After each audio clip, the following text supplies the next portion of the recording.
I can tell you that right now, Eldon is in a very good position to grow, expand, and I don't care whether it's in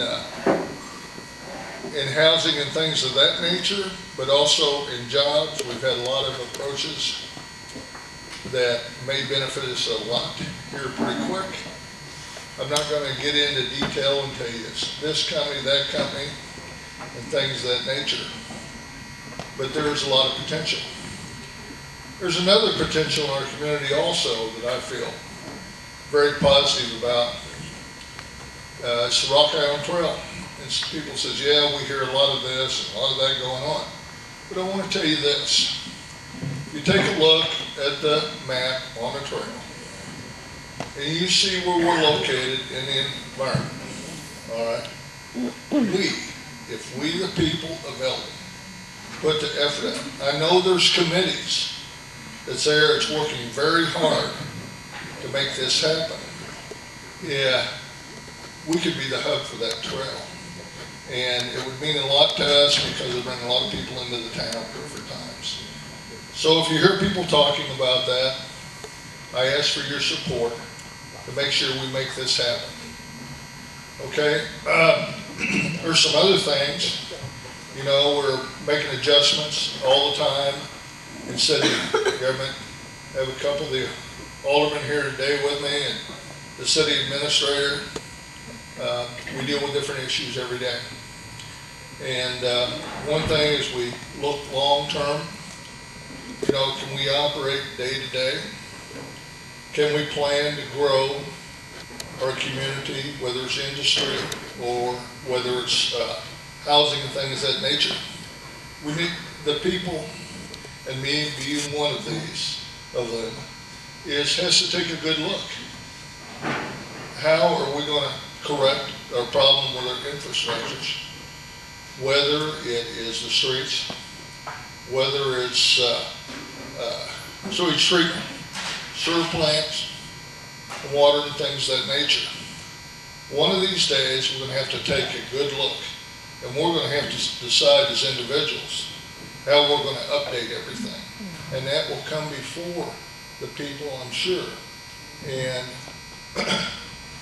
it's a decision we'll have to make, because a lot of this, we can set and we can plan everything we want, and we can put it before. But if we can't afford to expand our infrastructure, then we can't have these people come in and build additional factories. We don't have the vacant housing to bring people that will live in our community, because we sit and we take a look and says, okay, where are we at on water treatment, sewage treatment? We're in the high 90s. Okay, so if we go and we build these plants and it raises this, and we got to expand it to make sure it happens. So don't be surprised in the near future that we won't come before the people and say, to accomplish the things that Eldon has the potential to be, it will be up to the people to make that happen. I'm very positive of what we can do and we accomplish here. Me and my family decided about 30 years ago we'll make this our home. And all my children live here, and my goal is to make it a very good place for all people and their families to make it home. And that's the way I sort of look at it. I think what I want to talk about first is the infrastructure that the mayor brought up and that the county commissioner, Tom Wright, brought up. Revenues are down across the entire United States. So the United States revenue's down, Missouri revenue's down, and that flows down to the locals. So basically what we've done, you know, I'd love to say it was a grand plan, but it's just how it worked out is when it comes to infrastructure, it basically truly rolled all the way down to you all. And so it's if you want to do something, there's no money from us. There's nothing there. We've given, the pie is split up. There's nowhere for it to go. Wish there was. Wish there was a magic pile of money somewhere that we could come up and give out, but it's not there. Of course, though, probably the greatest thing that's happened to me lately is standing in the commissioner's office, and when I was told about it, I immediately spouted off well, aren't we a bunch of tax and spend liberals? Now, I was kidding. I was kidding but it was so fun to say. But no, I support their movement completely. They're anything but that. Miller County is probably one of the most conservative areas in the state, which we've proven time and time again.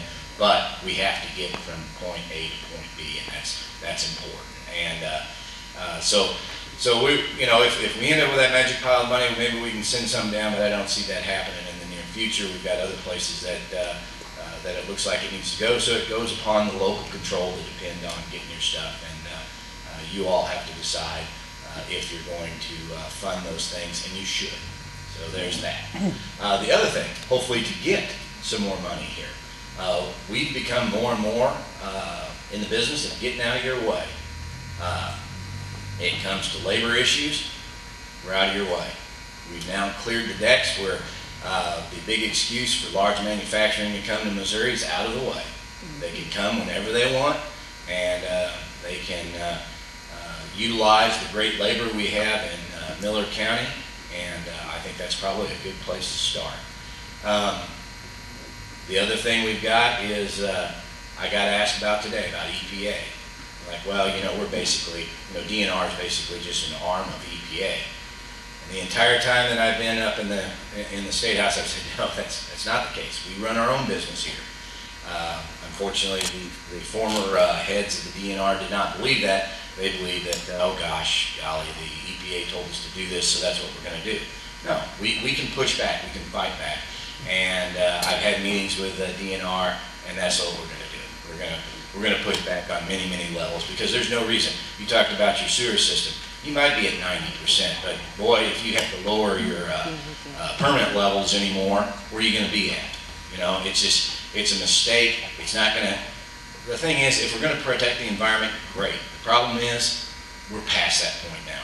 We're doing stuff just to lower it. They're not protecting anything, or at least economically not protecting anything. There's not going to immediately become this gilded muscle that's going to show up again out of nowhere if we lower the ammonia rate. So the great thing is, had discussions, like I said, with the DNR. They are for reasonable, understandable, economical, and also environmentally sound policies. And unfortunately, we haven't been there in the past, and we're going to get there now. So those things all put together, I think Missouri and Miller County set up great to grow. We just got to move. And I appreciate you having me here. Thank you. I've spent most of my time in the beginning of session in budget. I ended up as chair of the Health, Mental Health, and Social Services Appropriations, which is about $9 billion of the $27.5 billion in the state. Some of you may have heard there has been some cuts made that would have affected the nursing home population, the in-home health care, provider rates across the senior citizens, and we've worked very, very hard to try and get some of that restored. In my committee, we made several cuts in places, some of them popular, some of them not, but trying to get that reduced down. So we've got it cut in about half, and I believe we're going to be moving further in that direction to try and remove some of those cuts. But when you're in a shortage and somebody has to lose, there's always going to be people mad. No matter what you do, it's just part of it. Comment has been made several times, congratulations on your chairmanship and condolences. Because whatever I do, and whatever this House and Senate and all of us as a collective do, we're going to end up having to make some people mad. Because we are in a state that I am very grateful has a balanced budget amendment. We cannot spend, more money than we take in, which forces us to make our priorities. And so that's the process, and it's right now in the House. It will be going to the Senate sometime in the first part of April. They'll make their changes. We'll come back together the first week of May, go to conference and send the budget to the governor that's balanced, and do the best for the most amount of people that we possibly can in the state. In terms of this community, this district, this is home to me. And we want to protect and do what's best for Eldon and Miller County, and for me, Montauk and Morgan County as well. And Mike has Cole, and Rocky's got part of Camden County. So we look out for the lake, We look out for businesses, and we're trying to attract them here as best we possibly can. That's going to be a tough call. It was a tough vote this week on the minimum wage law. I was conflicted because I really wanted St. Louis and Kansas City to raise their minimum wage and force those jobs down to the lake area, and we'd have welcomed them with open arms. But we took a vote that was best for the state and kept the minimum wage at what the state sets, because we cannot force employers to raise their wages and put them out of business. I'm one of the few people on the floor, and I almost got up and spoke to the issue, that went through a compression of a forced raise. Of course, Coach Klein and some of the other educators in the room that's been around for a while, we went through that minimum wage of $18,000, the first starting teacher salary increase. That was great for us that was on that bottom half. But there were school districts that couldn't afford to do it. And you would see districts that had the same pay for the first 5 and 6 years. Everybody made $18,000 a year. And there was absolutely no money to give raises to the people that had been there a long time. So it's a compression. It's not a bring everybody up. It's bringing the top down to make that bottom part come up at the same time. So we need the cities and the states and to stay out of this as much as possible. Let the businesses give the raises as they have the money. So I believe in the free enterprise and letting them do what they need to do. I am going to comment on the school start date real quick. The kids did a good job. It is much more than just the state fair, though. We're in a tourist industry. They brought agriculture as the #1 industry, tourism is #2. And Tim will gladly get up here and tell you that every day that we start school early is money out of the pockets of the lake area and money out of Miller County in tax revenues. So it's each time we move it up, vacations get shorter into July, there's less money spent in August.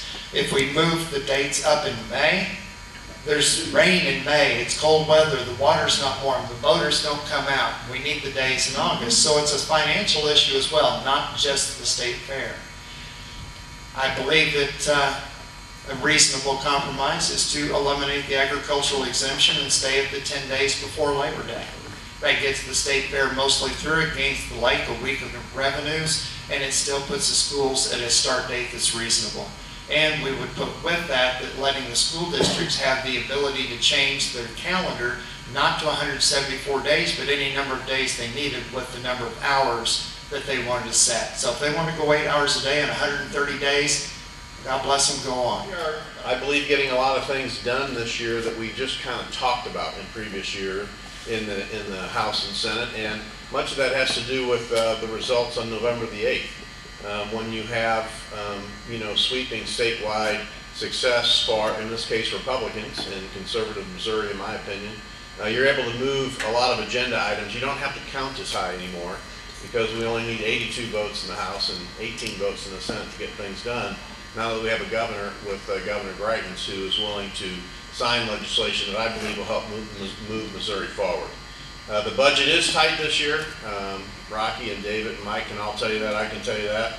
And I heard on the way down a radio commentary that the budget is tight because of these unbelievable tax policies that the state and the Republican legislature has pushed forward, and that's not why that's not why our revenues are down. Our revenues are about stable, maybe up 3% from previous years. The problem is, as everybody knows in a business, it's two things: it's how much money you take in and how much money you spend. And the spending part is somewhat out of control in our state's budget as it comes to entitlement programs. And those are the things that we're going to really need to keep an eye on and try to figure out a way to give services to the Missourians who need it and deserve it, but not let it run way out of control. And I'll just give you one example in the budget, and then I'll go on to other things. Our Medicaid pharmacy spending line, the amount of money we spend in the pharmacy piece of Medicaid, when I first came into the legislature, was about $800 million a year. Big number, $800 million a year. This year it will be $1.8 billion. It's went up $1 billion in 7 years. And when you have that kind of exponential growth in some of the entitlement lines, you really have to try to figure out a way to get your arms around it so that we can have money for education. We're very, very close. to fully funding the K through 12 formula, as close as we've been since I've been there. Higher ed, as you saw, took some hits in the governor's withholds and maybe in the budget presentation, but being able to have money for K through 12, for higher ed, for our transportation line in K through 12, and for our infrastructure is really important to us. So getting those things together and moving forward is what we're going to do with the budget. We'll make the tough decisions, but I think we're going to have good results on the other end. And good results start with moving the economy forward, and we talked about since Governor Greitens came in, and Speaker Richardson in the House, and Speaker or Pro Tem Richards in the Senate, is that we wanted to create an economic environment for Missourians that would produce jobs, that would allow existing jobs, people with jobs, to move up to better jobs, that would produce more opportunities for more Missourians. And I think we're doing that. We said we'd have to have labor reform done. Both the House and Senate have passed several different labor reform bills that I think make it a little bit more fair for Missourians, and certainly more attractive for employers who are expanding and looking at coming to our state. We said we needed to pass tort reform. Missouri is one of the worst litigation states in the United States. Matter of fact, St. Louis is in the top 4 large cities in the whole country for litigation. These are their words, not mine. Hellhole in the United States. That's not a good ranking. That's not where you want to be in litigation efforts. So we've really concentrated on tort reform issues, and then getting government reform, getting more government out of your life. For instance, we've already passed a bill where the Department of Revenue last year decided through a court interpretation that they could start taxing delivery charges, which has never been taxed in the history of the state. And just by rule, they were going to go out and assess this, basically a hidden tax, on you without the discussion of the legislature or the vote of the people or anything. We passed Senate Bill 16 from Senator Krause up around the Kansas City area. I know the House will favorably look upon that bill. I know that Governor Greitens will sign it. But that's just one of the things you got to do to kind of get government reform and get the government out of people's lives. And I think we'll be able to continue to do that. So we have our spring break that comes up next week. I told a reporter yesterday at our press avail, I think this session has already been incredibly successful in accomplishing the economic development goals that we feel like we need to do. We got a few more things to get across the finish line. I know Rocky is very involved in utility infrastructure, and the mayor talked about it. We have utility infrastructure problems all across the state because of our aging infrastructure. I think that's an important issue we want to still get done. A lot of people always ask me about where we're at on transportation. I believe that we've tried several different things in the state legislature that either the governors didn't like, the legislatures didn't like, or the people didn't like. The new tone that you're seeing in Washington, D.C. is very conducive. I know that Congressman Luetkemeyer and Senator Blunt have had me talking to our new transportation secretary about what Missouri would look like should the president's transportation plan go through, where he is going to look at a repatriation effort of some offshore income for companies and use that to go towards infrastructure. We're keeping a close eye on making sure Missouri is in the right position to get and have our matching dollars to do that. You know, the first project in the country, the last time we had infrastructure dollars from the federal government, was in February of 2009, and it was the Bridge to Nowhere, the city of mayor of St. Louis called it, but the Tuscumbia Bridge. So Missouri needs to be ready when that happens again, when those dollars come through, and I think the Trump administration, along with our delegation, will make sure we're in the right spot. And so for transportation systems, we're trying to make sure we work very closely with Washington, D.C. It is a pleasure to serve you. I'd love you guys to come to your office in the Capitol 321. We have many different groups of people that I see faces in here who do come on a regular basis, and it's an honor to serve. It's an honor to serve with these guys and help represent Miller County. You guys have always been great to us, and I appreciate you having me here this morning.